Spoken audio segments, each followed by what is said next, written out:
Coming up on Garden Talk. In the flower tent, I usually have some type of netting in my flower tent. So if a plant gets into that tent and is like really starting to get too big, I'll kind of bend it over using that netting.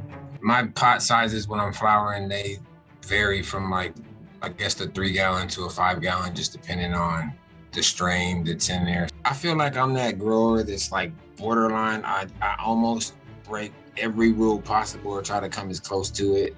If you get a strain that's great at growing in the desert and you bring it to somewhere where it's damp and humid, you probably gonna mess that strain up. Making everything as simple as possible for you, because let's face it, at the end of the day, gardening is not your life. It's a part of your life, but you have other stuff to do. You don't want to spend your whole time sitting there babysitting, literally watching the grass grow.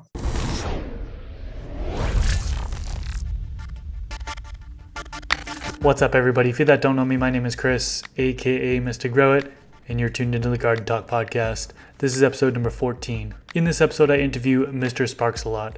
He is a YouTuber with over 3,000 subscribers, and he's been gardening for 5 years. He grows citrus trees, leafy greens, herbs, and medicinal plants. In this episode, we talk about indoor gardening in small grow tents, or this is really for small spaces in general. Don't forget to hit that thumbs up button and subscribe to the channel if you haven't already. If you're listening to this podcast on one of the podcast platforms such as Apple Podcasts, please leave a rating and review. We're actually up to about 35 ratings on Apple Podcasts. So thank you so much to those 35 people who have taken the time to leave a review on there. It really helps out the podcast tremendously. And if you're liking these episodes and want to support the podcast even more, you can do that through Patreon. The link to that is patreon.com/MrGrowIt. And if you're watching this on YouTube, I'll leave a link down in the description section below. I hope you enjoyed this episode. Let's get into it. All right, Mr. SparkzAlot, welcome to Garden Talk. How you doing today? So far, so good, man. Hanging in there, bro. I woke up this morning, so I'm blessed, like my hat say, blessed. Nice. Well, I'm definitely glad that you were able to tune in to the podcast today, join us today. We've actually been talking for quite a while now. I feel like it's been several years since we kind of first found out about each other online. You have a YouTube channel, I have a YouTube channel, and I know you tuned into my live streams a couple times. I tuned into your live streams a couple times. So here we are finally talking face to face through video chat. So appreciate your time today. Yes, the world has bumped us into each other once again. So for those that don't know who you are, can you tell us a little bit about yourself and how you got into gardening? I'm a small, pretty much home closet grower, I guess, for the most part. I pretty much started in Nevada, like when we went recreational out here and it was kind of legal for me to grow, so to speak. I mean, when I first started, it was kind of still in the gray area-ish, but after it went rec, or before it went rec, I got my medical, but once it went rec out here, stuff kind of got a little bit more lenient, so I kind of started growing just to, I guess, get my feet wet a little bit. But shortly after I started growing, I started reading a little bit more up on different strains, medicinal strains, and kind of in hopes to find, I guess, a aid for my mother. Like, she's got some health issues, and at one point in time, she was on around 7 or 8 different medications, and I started making her like oil, or I would make her edibles and whatnot, and she would use that and pretty much alleviate, or she got rid of the majority of the prescriptions that she was taking. So it just kind of made me feel good to be able to produce something, you could almost say in your own backyard. I don't have a backyard. It's in my closet in this instance, but like, when you can grow something kind of on site or produce something on site that's not necessarily chemically altered, and I'm not in the science coat with the beakers and everything, sitting up messing with nature, so to speak. I don't know, it just makes me feel good. So I've been pretty much in love with it ever since, and here I am now. I guess I wish I had more space. One of these days, hopefully I'll be able to kind of, I guess, expand or at least upgrade a little bit, but for my space and area, I just kind of make do with what I have, take it from there. Nice, nice. And now you have a YouTube channel. I know you've been doing it since 2016, I believe. You have over Yeah. 3,000 subscribers. So that's awesome. Congrats on that one. I know you do like live streams, you do chill smoke sessions, garden updates. So you get a variety of things on your channel. And for those that are watching this or tuned in to YouTube in particular, I'll leave a link to his channel down in the description section below. And if you're on one of the podcast platforms, such as Apple Podcasts or Spotify, just go to YouTube and type in Mr. SparkzAlot. It's spelled SparkzAlot.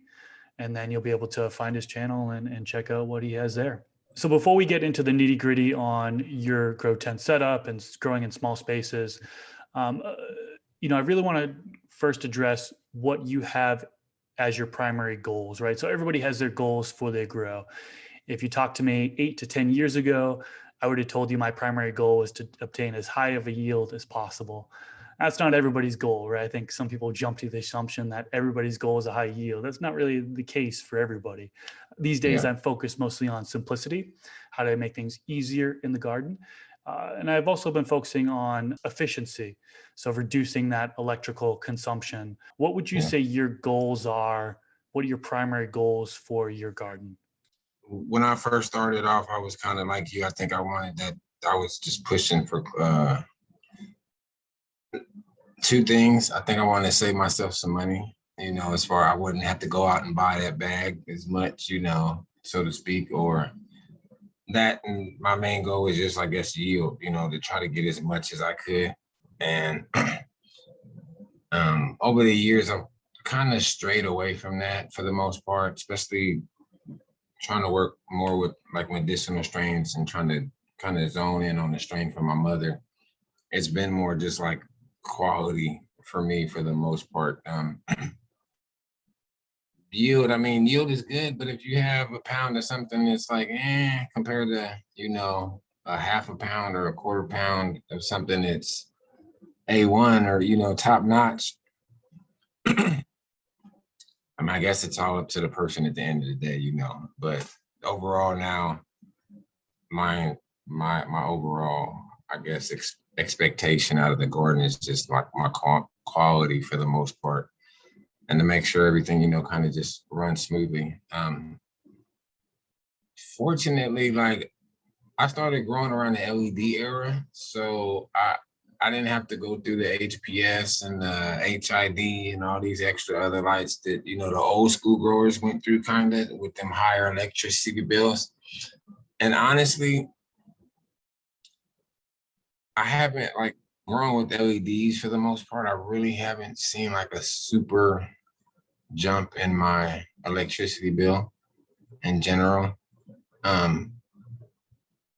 But as I said, I don't run a huge grow either, so to speak. So, if I guess it got to the point to where my electricity was kind of getting out of hand, I would kind of keep that in mind that, hey, I need to kind of make this as efficient as possible. Because ironically, as the times are going on and, as more places legalize, like the cost of stuff is going down a lot. And, in some instances, it almost might be easier and I'm not trying to discourage anybody from growing, but if you're paying more in electricity and, items for your grow and more to keep up with it than it would cost you to go to your local produce market or dispensary or whatever, it kind of defeats the purpose unless you're doing it with a specific purpose, such as breeding, or you just want variety of something that you can't get, where you're at the moment in time. But I don't know. I feel like for the most part, I like to concentrate on the quality of the product, especially working with strains, trying to help ease my mom's ailments and whatnot. I just want her to have the best. It's like I'm trying to get her the name brand. I don't want to get her the generic that works. I want to get her, make the best brand possible for the most part. So Gotcha. And yeah, just to piggyback off of the whole efficiency thing, I mean, if you have a small grow, I mean, you're not going to really worry much about it as long as you're running the appropriate equipment within there. So kind of to get into your grow setup, we'll get into the topic today, which is indoor gardening and a small grow tent, or really any small spaces, I guess you could say this can apply to. So let's talk about your current grow setup. I know you grow in a smaller tent. Can you tell me a little bit about your setup, like what size grow space, lighting, equipment you have in there, so on and so forth? Well, currently I have a a 2x2x2. It's like a square or a cube for the most part. I use that for my germinating and maybe keeping like starting seeds or keeping cuts around for the most part.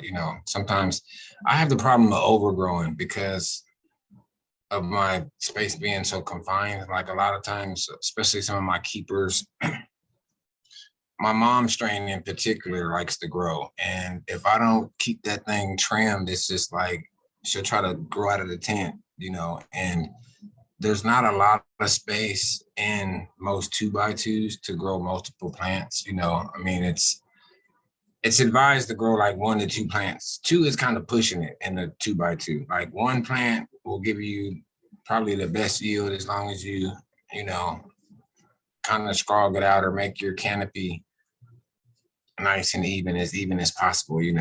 But my 2x2x2 is my germination tent, and I'm running just regular. I think it's a 4-bay. Like it was a T5 setup or T3, something like that. But I found some LED bulbs for it, so that's kind of reducing the electricity usage of the light. I really haven't noticed any, I guess, yield difference in that specific tent, but we are talking about a small area, and the light's not I forget how many watts my little 4-bay light thing is, but I've had it for the longest. So if it's not broke, don't fix it.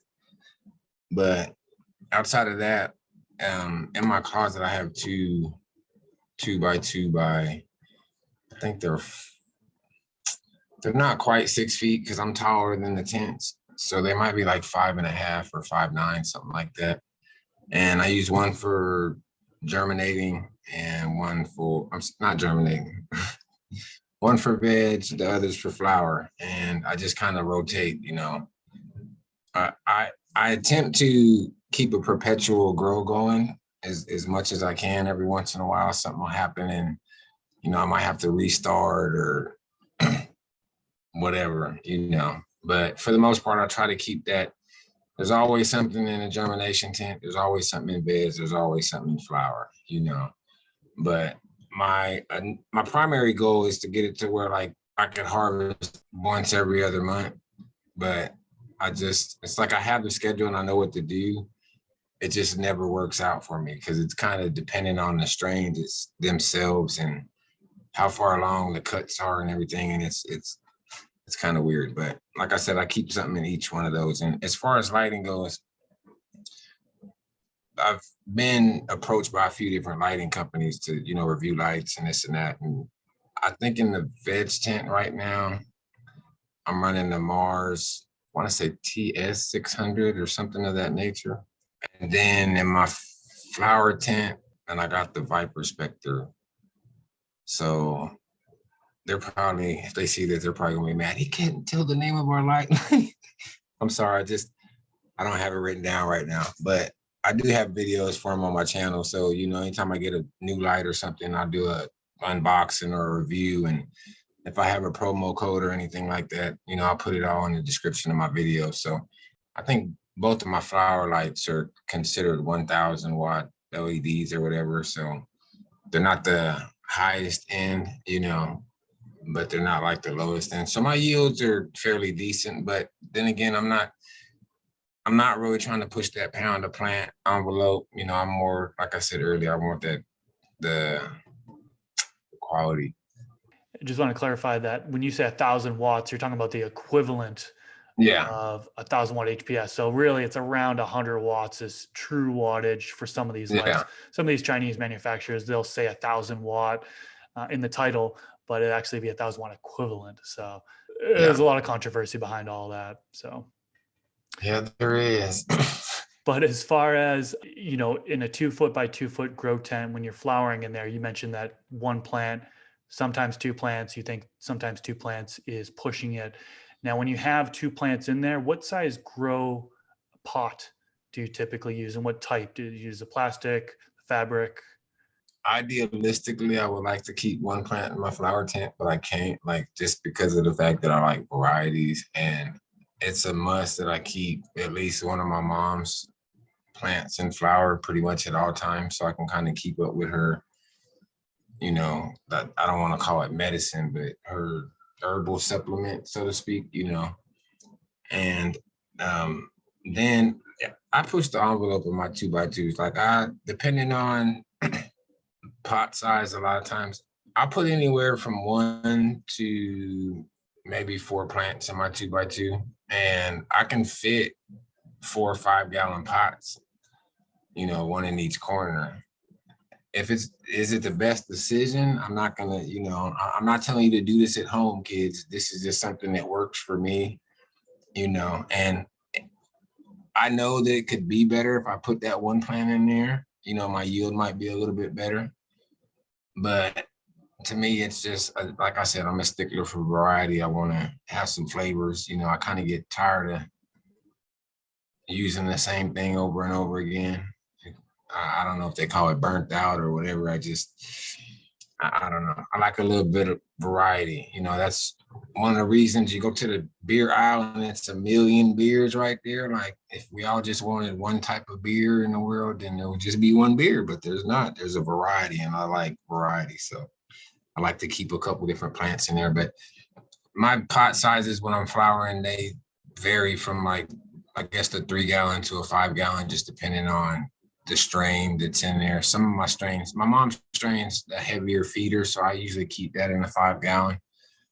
And, some of the other strains that I know aren't as heavy feeders, I might get away with putting a 3 gallon in there. And I've had it a time 3 5 gallons and then 2 3 gallons in my tent. So it's like, I'm a bad landlord that just likes to pack. I need as many tenants in my garden as I can get, Do you do plastic pots or fabric pots, air pots? And then are you in soil or cocoa or what? Been in soil pretty much since I started. I've tried running cocoa straight. I've tried running, like, different mixtures.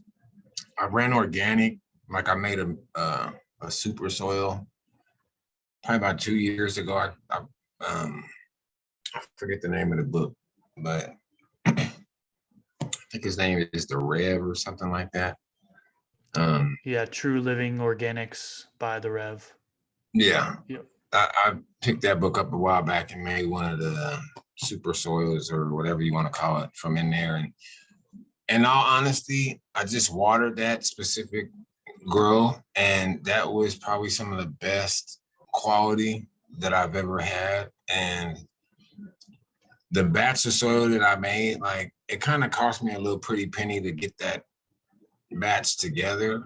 So at the time, I had a lot of synthetic nutrients. I've had a couple people, every time I go to the hydro store out here, they're always pawning stuff off on you. Here, try this or this, giving you samples. And I know I've ran General Hydro, I've ran Sweet Leafs products for, like, I think those are supposed to be on the organic. They're not 100% organic, but it's kind of an organic based synthetic nutrient line, if there is such a thing. I mean, there are people that'll kind of argue up and down with that nature, but I pretty much tried it all, just to kind of get the experience with different nutrients and different mediums in general.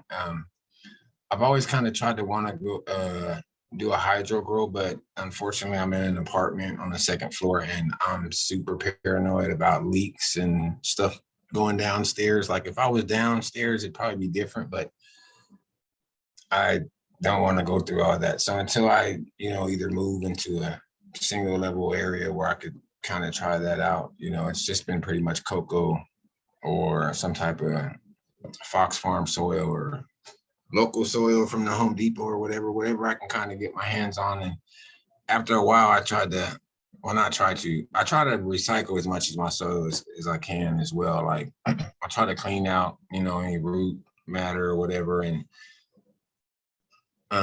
when I first started doing it, I wasn't flushing it, so to speak. So there was a lot of buildup in my soil from like, past grows or whatever. And I learned the hard way, I ate up some plants, just burnt them by overfeeding them because I was feeding them on top of whatever was in the soil. So, I learned a lot of just different do's and don'ts over the years because it doesn't matter how many books you read at the end of the day on the subject matter until you get your hands in that dirt or that water or on the plants itself. Like there's nothing like the actual experience itself. So, but you mentioned pots too. Like I've had fabric pots. I've ran, I guess, like netted pots, plastic pots, I think they're air pots. It's pretty much just been trial and error with me. I guess if I had my choice, I love fabric pots, but cleaning those things, especially if you don't catch those like right before they start to kind of grow, they're not supposed to grow through the pot, so to speak. They're supposed to kind of air prune roots wise, but they don't always happen sometimes. I've had those pots kind of when I feed from the bottom or just water like my catch tray and let the fabric pot soak up the water. There's been instances where I've had a little bit too much water in the tray or let, a little bit of water sit in the bottom and like the roots will start kind of growing through the pot, like throughout the tray into the water or whatever. So it does help with air pruning a little bit, but it doesn't like alleviate the problem, and getting that plant out of there was like a pain in the butt because I ended up kind of pruning the roots myself, pulling it away from the pot or whatever, but I've tried to use it all, man. If it's out there, I want to use it, see it, try it. Whether I stick with it or not, that's a whole other thing. But at least I can say, yeah, I've tried that product or I've tried that method. I've attempted that. I've tried the plastic bags from Yep, that's the another option. hydroponic store. They're okay, but I've always had to put like more holes in them because once you fill them and they sit right, it's like the drainage isn't proper. So I don't know if they thought about that. I mean, I'm sure somebody has, but I don't know. Maybe I should come out with my own grow bags with enough holes in them There you go. to drain properly. Like, I don't know. Innovation for sure. So when you're growing in these small spaces, right, these small or grow tents, are you mostly growing autoflowers or photoperiod? I think I've grown one autoflower in the 5, 6 years that I've been growing. I wasn't too pleased with the yield in general. And to me, I like the photo period. There's something about that hunt, like, popping seeds, growing the plant for a little while, trying to figure out, hey, is this a boy? Is this a girl? Like playing the guessing game. It's kind of like being pregnant, so to speak, not knowing if is it a boy, is it a girl? Like, you know, and then that kind of moment of truth after you flower, start to flower the plant out to see or sex the plant, so to speak, and that moment of truth when you actually see it's like getting your ultrasound. Well, it's a boy or it's a girl. You see those female hairs or the male sacs coming off the plant. It's I don't know. There's just something about that has a little bit more allure to me than just this is going to be a female. It's going to be this strain, and that's that. But that's not to say that I won't ever grow them again. I'm having too much fun along my journey right now with, I guess, photo period, plants to even get to that point. And along my journey, I think I've made like 10 crosses. I haven't stabilized anything. I'm not a quote unquote breeder as much as I aspire to be one. Like it takes time to kind of get there, but I've had people ask me about some of the crosses that I made. Like, do you ever think about feminizing those or making autos? And I'm not at that point. Yeah, I get what you mean. 10, 15 years ago, these autoflowers, the genetics, they stayed pretty small. So some may say, hey, that's good for small spaces. These days, I mean, I've had some autos that blew up like crazy, like 4 feet, 5 feet easily. So Yeah. um, I hear a lot of people saying that autoflowers are good for small spaces. I don't know if I would necessarily agree with that. Photoperiod, you get that control to where you can keep it small via training, which we'll talk about in a little bit. And then you're able to change that light cycle and flip to flower to force flowering versus the autoflower could blow up in the first 30 days. And all of a sudden you've got height issues. Then you got Yeah. another 3 weeks of stretch on top of that. So it could get out of hand pretty crazy. But Yeah. it comes down to a preference thing, I feel like. But Yeah. going into transplanting, I want to talk about that. You mentioned you're in 3 to 5 gallon containers typically, right? Is your final container. I've seen your Yeah. videos. You typically start out, correct me if I'm wrong, you typically will start out in a smaller, like solo cup, for example, and then I believe you transplant up. Do you go directly into that 3 or 5 gallon container, or are you going to a 1 gallon container and then your final container? And then when do you typically do that transplanting? Well, for the most part, if it's a seedling, I'm not going to be sure of the sex of the plant. I usually go to like a 1 gallon, or I've been known to go to like a half gallon, just depending on what I start out at.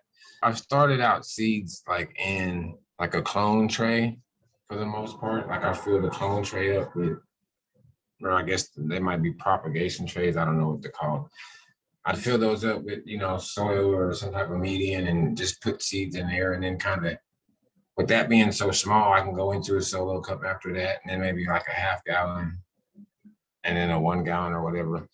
If it's a clone of something and I know it's a female or whatever, sometimes I'll go from once it gets rooted into the biggest pot, or sometimes I'll go to that one. It really just depends on the space in my garden, like the space and what's moving around where really depicts what I kind of put stuff in, for the most part, because I used to keep like a 5 gallon pot in my veg tent as a mother plant from my mom's strain. And I ended up like cloning the mess out of that plant because she was getting like way too big for the tent. And I ended up dropping that down to 2.5 gallon. But now it's like I have to almost clone her twice as often because, ironically enough, it's like I almost feel like she's growing faster now in a smaller area. And she's a lot more like susceptible to stuff going wrong, like her drying out or being over or under nutrient, being over or underfed. So that 5 gallon pot to me is like the sweet spot, but it affects my space in there. So it really just depends on the strains that I'm running and, the amount of space that I have in there. Kind of, I told you I'm that mean landlord. I'm trying to stick everybody in there like sardines. And I know it affects my grow, especially with some of the, I guess, circulation. Sometimes I'll get that overlap where your leaves are, this plant might be kind of overlapping the plant next to it. And as much as I don't want it to affect that grow, like your plants need as much energy as they can from that light. And with me running LEDs, I'm just kind of pushing it. I kind of like to push the envelope a little bit more, but I know that, like I said, if I put one plant in there, I can get a bigger yield off of it, but I just try to keep as much in there as I can so I can get, just kind of keep all my bases covered. But I think I ran a 7 gallon fabric pot one time, I think in my tent, or it wasn't something here. It was a tent I was doing offsite for one of my partners. And I really didn't see any difference yield wise or like size wise from running the same plant in a 5 gallon. But I really didn't do a scientific, I didn't measure both yields and, what was being fed and the lighting. There was two different lights. So it's possible that the bigger median area gave off a bigger yield, but I don't know. I really don't see a big difference between the yield and like, I guess when I did that 5 gallon and the 7 gallon, but I noticed when I flower out in like either 2.5 or 3 gallon or a 5 gallon, like there's a big difference in yield there, so like I said, I want to try it all. But I think that's my sweet spot for the most part. Is like flower. I like to keep something, I flower out in a 5 gallon. Veg is anywhere from a half gallon to maybe a 2.5 gallon pot. And then in germination, I think I have like some little pint size pots that like you get when you go to Home Depot and buy your little starter seedlings or whatever. I got a bunch of those off a show that I did a long time ago that some folks were getting rid of. So I kind of lucked up on that, but I'm almost like you, whatever's around, because I've tried so much of everything. It's sometimes I look in my tent and there's a fabric pot, a 5 gallon Home Depot's, paint bucket that I put holes in and a couple plastic bags and this and that. And it's like, man, you have just the throw to garden over here, but it works, and at the end of the day, I think that's all you can do is do what works best for you, So going back to plant training, when you're in small spaces, you have height restrictions, you have space restrictions just in general. What do you typically do for plant training in order to keep those plants, small within that growth space? Usually in the germination stage, I really don't do too much to them. I mean, as they're seedlings, they're small cuttings. I really don't do too much to them. Sometimes if I do have a seedling that to me I feel is growing a little bit too fast, I might like crop it or super crop it, whatever. Cut the top nodes off once it gets past like its fifth set of leaves or whatever. And I'll let it sit maybe the germination tent for probably about another week before I put it in the veg tent. And in the veg tent, I mean, I've used anything from what do they call it, garden tape, like the green garden tape, and kind of, loosely taped around limbs and kind of bent them down and taped it to the pot.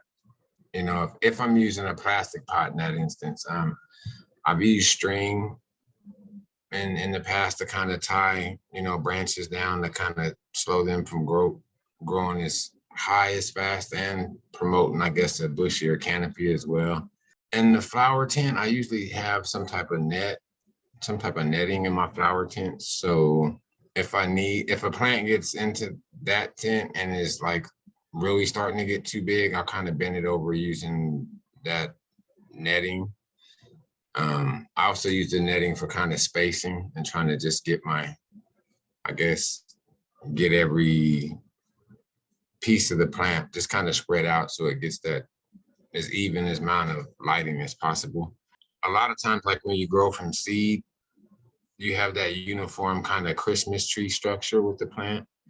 And that assuming you don't top it or anything like that, if you do top it and kind of train it a little bit more, I guess you can spread that canopy out. But sometimes from seed, I like to just let it grow like that first run. I just let it grow to see, I guess, some of the plant's structure in general, the node spacing and how, I guess, fast it grows.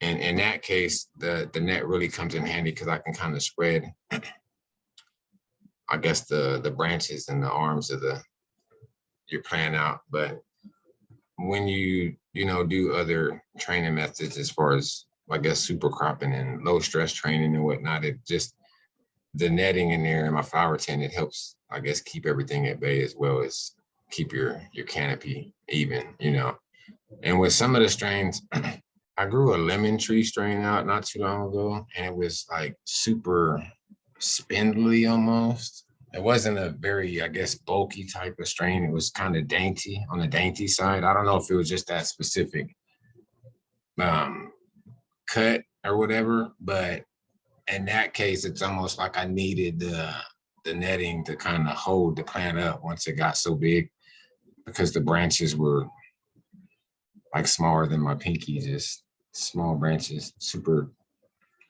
thin, almost wispy, like It was crazy.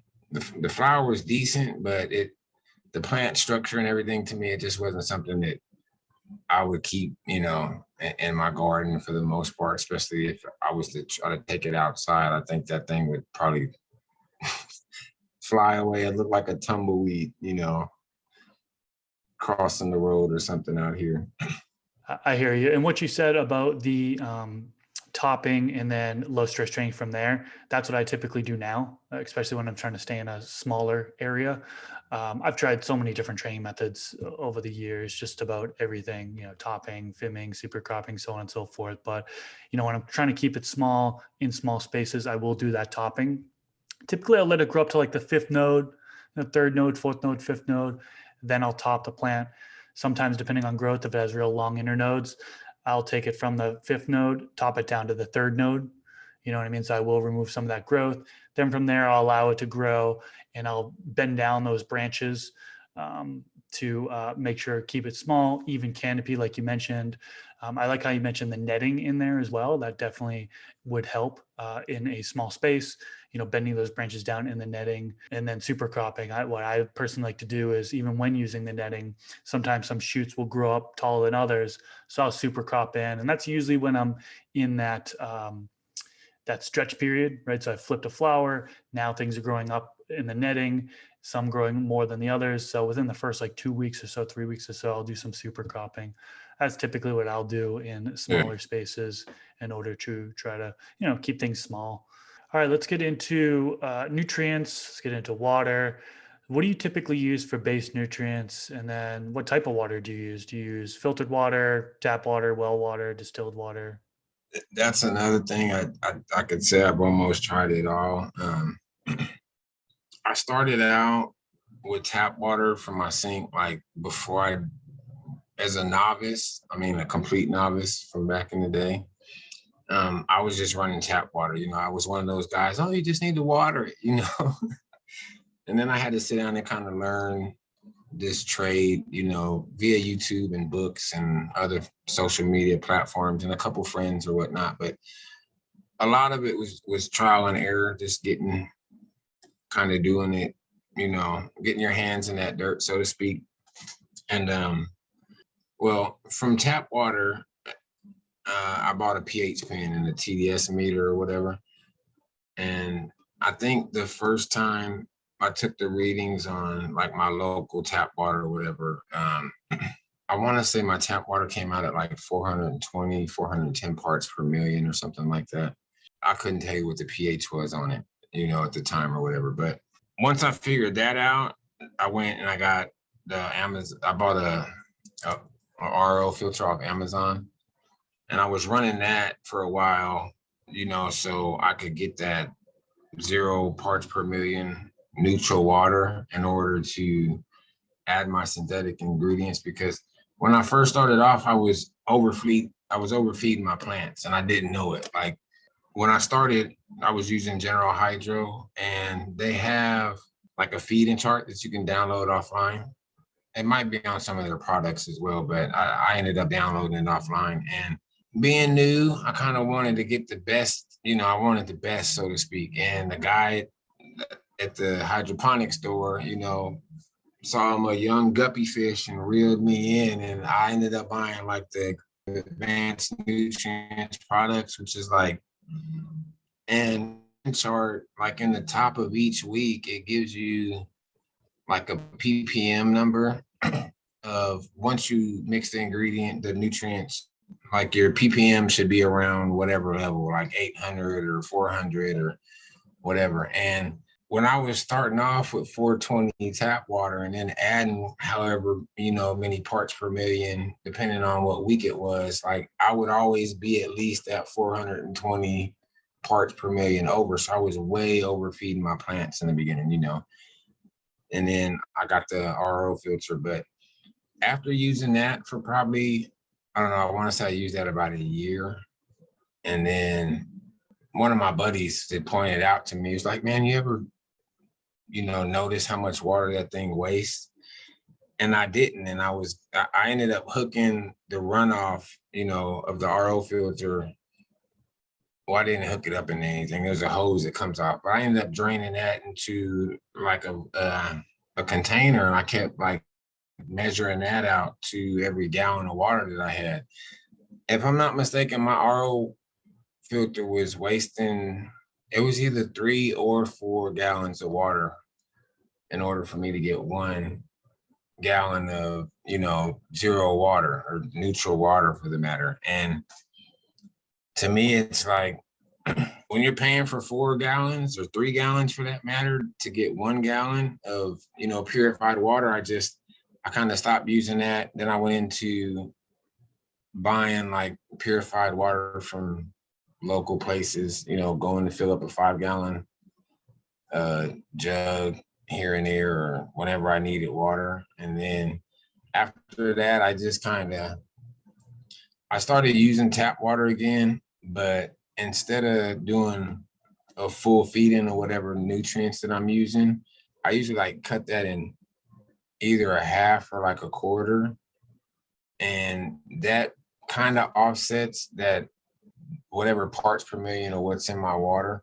The negative about that though is at any given moment, in your city tap water, there could be whatever nutrients, they try to keep it at a parts per million at a very low, I guess, rate, but you never know what's in your water. Is there iron from the pipes in there? Is there more copper or zinc or whatever's in the water? And I always try to let it sit for a couple of days so any chlorine and I guess chloramine or whatever will kind of evaporate off of there before I use it.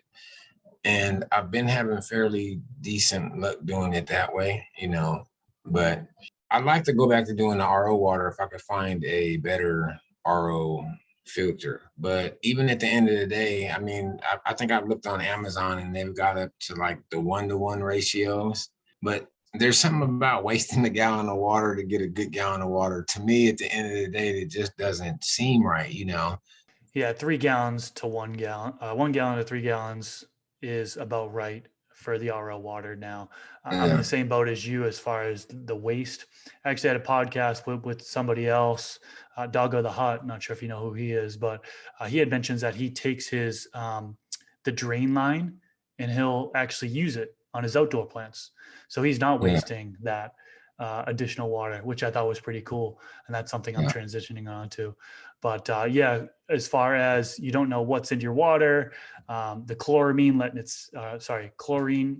sit out for 24 hours so it dissipates. yeah, Chloramine won't. Now, luckily, we live in Las Vegas. We don't have chloramine in our local water, yeah, but there are some places that do. So, for anybody watching that, you might want to check your local water report, see if you have chlorine or chloramine, because you would take different routes for that. I believe you can just filter out the chloramine if you had chloramine instead of chlorine. yeah. All right, let's move on to temperature and humidity. What do you typically run for temperature and humidity in your small grow spaces? See, this is another one of those questions that a lot of people are going to probably be. I feel like I'm that grower that's like borderline. I almost break every rule possible or try to come as close to it. I know the ideal humidity is, what is it? Or the ideal temperature is in between 86 and something. I'm in Vegas. It's hot as hell. Like I said, I have the 2x2 tents. I have two of those, and I pretty much let my tent do what it does. I have my air conditioning on my house at 78, so it kind of goes off the ambient temperature of that. I also run my LEDs, so it usually doesn't get over maybe 90 in my tent, which is, it's high. It's pushing it. In the summertime, I've seen it go over that, but I'll usually just kick the air down a little bit more and it'll kind of keep those temperatures down. The LEDs work a lot. It does not alleviate all your heat, but it does work a lot. Like I said, I didn't really come up in that light bulb grow generation, so to speak. I didn't have to do the HIDs or the ballasts or all that extra stuff, that I guess are a lot, I know they busted Gorilla Grows for temperature readings because of the lights being so hot back in the day. Not to say that they couldn't do it maybe with these LEDs, but I think you'd have to have a lot more or something like that. So I just kind of let my tents just, humidity wise, whatever it is in there, I think it's the watering and the feeding days are, I guess, the days that it's as humid as it's going to get in my tents, for the most part.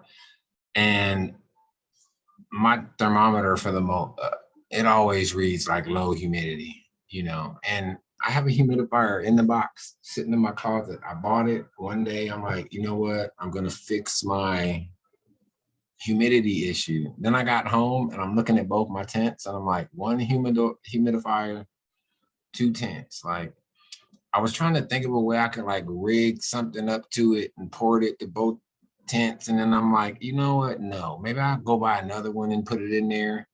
But like I said, in a 2x2, by the time you put a humidifier in there, unless it's like mounted, hanging up something, which I'm not even going to try to do, like, it's beneficial, yes, to keep that humidity at the ideal temperature, or the ideal rating. But I just wing it, man. Whatever it is, I keep my thermostat in my house on 78 year round. Summertime, wintertime, whatever, it's always 78 in here. So I've been lucky enough that I guess my ambient temperature kind of keeps my tent temperatures at bay. But I do know that, it could be a lot better if it was a little bit more controlled. But to me, it's not that big of an issue. I would probably see a better outcome at the end of the day if my plants were in idealistic temperatures. But I mean, let's face it, this plant grows from California to Uzbekistan or whatever, way on the other side of the planet, so if you get the right strain in your garden, you don't have to worry about temperatures and all that other stuff. If you get a picky strain, or, if you get a strain that's great at growing in the desert and you bring it to somewhere where it's damp and humid, you probably gonna mess that strain up, but, due to the genetics. So that's something else that I kind of incorporate into my crosses and everything is our temperature out here, and in the past I've made kind of testers and sent them out, and hey, let me know how they do in your neck of the woods, so to speak, because I want to know in different environments, how something that I'm growing out here may vary, So I just try to keep it as cool as I can in there. On each of my tents, like the flap down part that covers, I guess, your zippers or whatnot at the top, like I wrote the idealistic temperatures. What is it? It's 86 to... From everything I've read, 82 degrees leaf surface temperature is said to be ideal. Now, if your canopy temperature is a little bit higher than that, your leaf surface temperature might be a little bit lower than that. So some people will run up to 85. I've heard people Yeah, running up to 87. I've tried 87 in the past, but I've seen, heat stress issues on my plants. So I've lowered it down, but I usually aim for about 80 to 82 leaf surface temperature. Now that, like you said before, the plant is going to grow outside of the ideal ranges for sure. Absolutely. The plant is very resilient. You could see yeah, problems and you might not see optimal growth, but the plant will still grow for sure. Same thing with humidity, right? We live in the same area. We struggle with, I think at the natural humidity level is about 20%. That's yeah, crazy, crazy. So if having that. that humidifier in there, I have 3 humidifiers. I Yeah, have, uh, I have one in my lung room, which I was going to recommend to you, is just having like the room that your grow tents are in.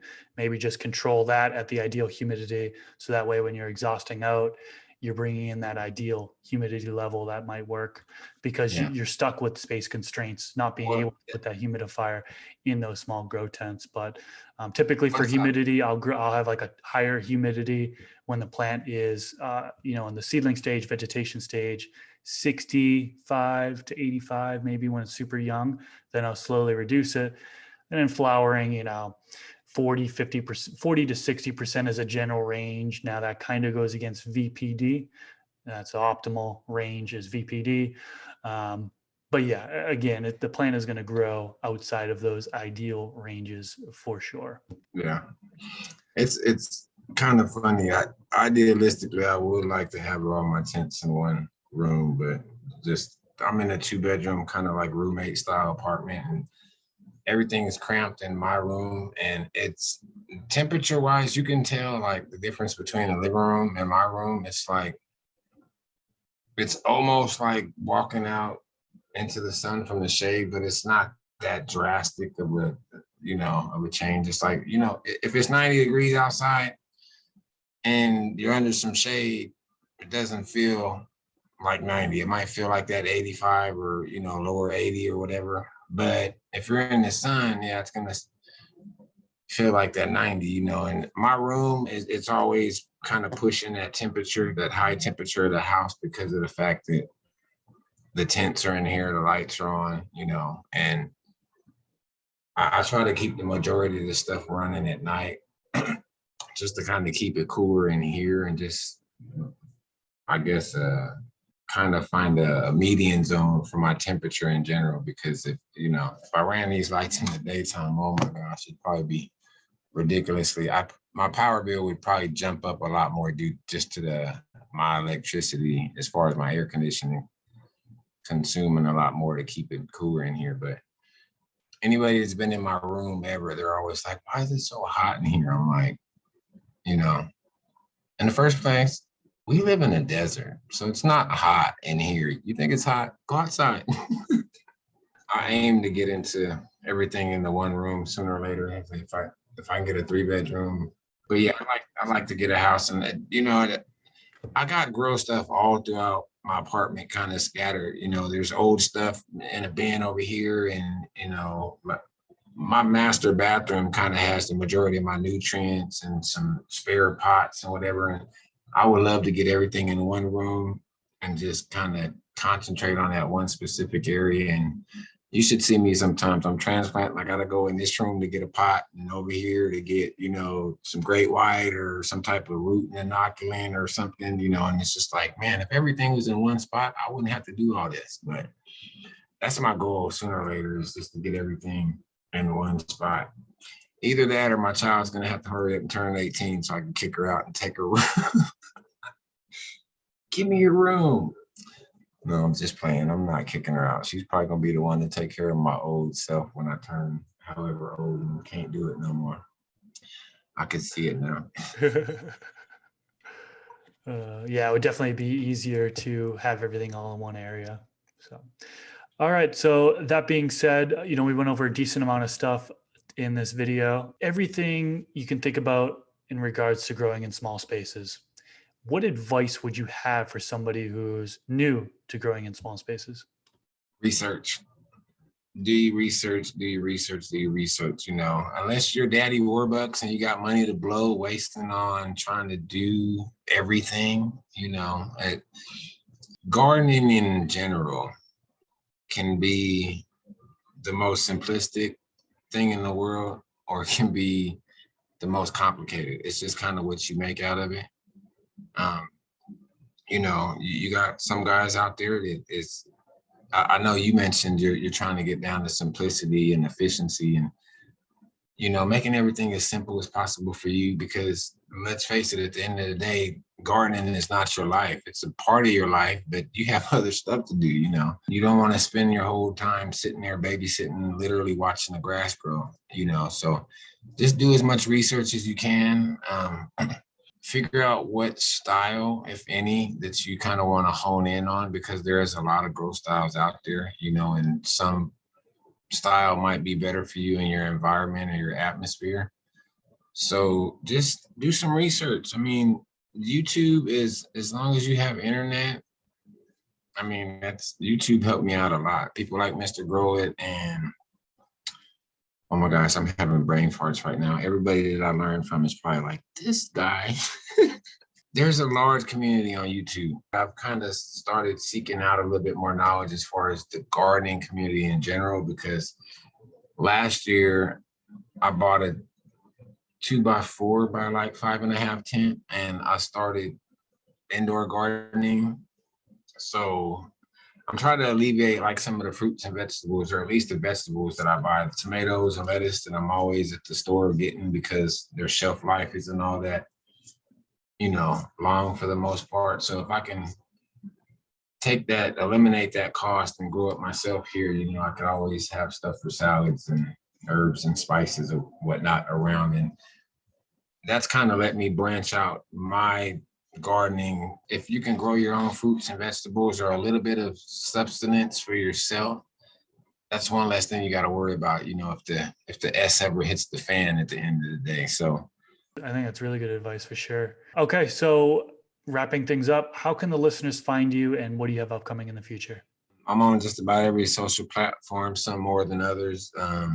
YouTube probably has the biggest collection of my work, I guess, videos, so to speak.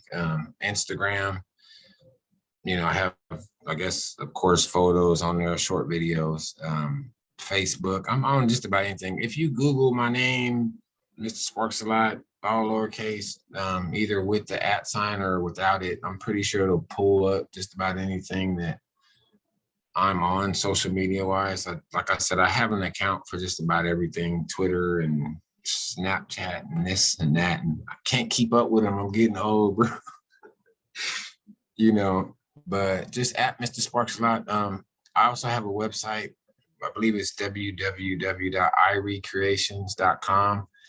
That's IRIE Creations, CREATIONZ instead of an S.com. That will pull up some of the things that I kind of offer, some of my merchandise, Mr. SparkzAlot gear, whatever. And just Google me. Well, Mr. I'm out SparkzAlot, there. thank you so much for coming on to the podcast today. I really appreciate your time. And for those watching, again, I'll link his channel down in the description section below for those of you watching on YouTube. And I hope you enjoy the rest of your day.